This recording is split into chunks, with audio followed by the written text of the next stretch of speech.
Kemaləddin Heydərovla bağlı da bir xəbəri sizinlə bölüşmək istəyirəm. Kemaləddin Heydərovun demək generalı Şabalud biznesinə görə məhkəmə qarşısındadır və bu şəxsin, bu generalın artıq milyonları da əlindən çıxıb. Fövqəladə Hallar Nazirliyinin xüsusi riskli xilas etmə xidmətinin sabiq rəis müavini general mayor Raul Zeynalov elə xidmətdə olduğu dövrdə Şabalud biznesi ilə məşğul olub. Qafqaz.info xəbər verir ki, bununla bağlı faktlar onun barəsindəki istintaq materiallarında da yer alıb. Bundan əvvəlki yazılarda generalın kapitan tərəfindən aldadılması barədə məlumat vermişdik. İndi isə məsələnin aktuallığını nəzərə alaraq cinayət işi materiallarında Raul Zeynalovla bağlı epizoddan bəhs edəcəyik. General hazırda şikayətçi olduğu Ayaz Bayramovla Şabalud biznesinə görə sövdələşib. Ayaz elə onunla eyni nazirlikdə işləsə də kapitan rütbəsi ilə xidmət edib. İş materiallarından görünür ki, Raul Zeynalov kapitana böyük məbləğdə sərmayə ayırmaqla ölkədə Şabalud biznesinin başına keçməyi planlaşdırıb. Onların ilk söhbəti də elə bu mövzuda başlayıb. Belə ki, kapitan generalı inandırıb ki, özü Qəbələdə böyüyüb və rayonda şabalud, qoz, fındıq alveri ilə bağlı yaxşı təcrübə toplayıb. Bayramov da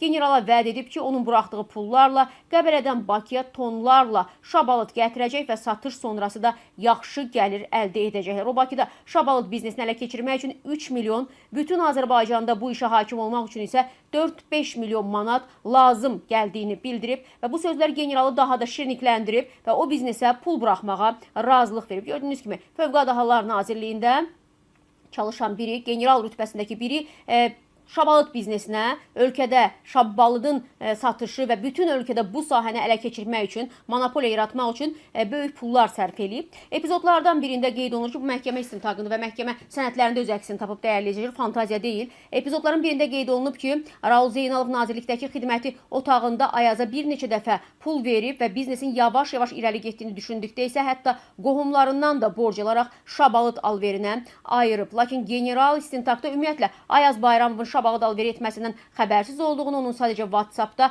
Bakıya daşınan məhsulun şəkillərini atdığını bildirib. Təbii ki, boynundan atıb, amma gələcəkdə məhkəmənin araşdıracağı əsas məsələlərdən biri də məhz bu olacaq. Cinayət işində belə bir maraqlı da epizod var ki, general Zeynalov nağd pulu olmadığı vaxtlarda biznesin axsamaması üçün yaxınlarının adına rəsmiləşdirdiyi Lexus, BMW və Chevrolet markalı avtomobilləri də girov qoyaraq pul götürməsi üçün Ayaz Bayramovun adına keçirib. Yeri gəlmişkən, haşiyəyə çıxaraq əvvəlki məhkəmə prosesində zərər çəkmişlərdən birinin Ayazın pul götürməyə bahalı maşınlarla gəldiyini deməsini də xatırladırıq. Amma hazırda həbsdə olan kapitan Ayaz Bayramov generalın dediklərini qətiyyən qəbul etmir. O, Raul Zeynalovun təşəbbüsü ilə həbs edildiyini və digər zərər çəkmişləri də onun öyrətdiyini bildirib dəyərli izləyicilər. İttiham haqqındakı tarixlərdən görünür ki, 2024-cü ilin sonlarına kimi generalla kapitanın əlaqələri davam edib. Elə həmin ərəfədə də o, Fövqəladə Hallar Nazirliyindəki vəzifəsindən azad edilərək ehtiyata göndərilib və bu qərarın verilməsi də generalın başının şabalud biznesinin inkişaf etməsinə qarışması ilə əlaqələndirilir. Çünki onunla birlikdə daha bir neçə zabit də nazirlikdəki işini itirib.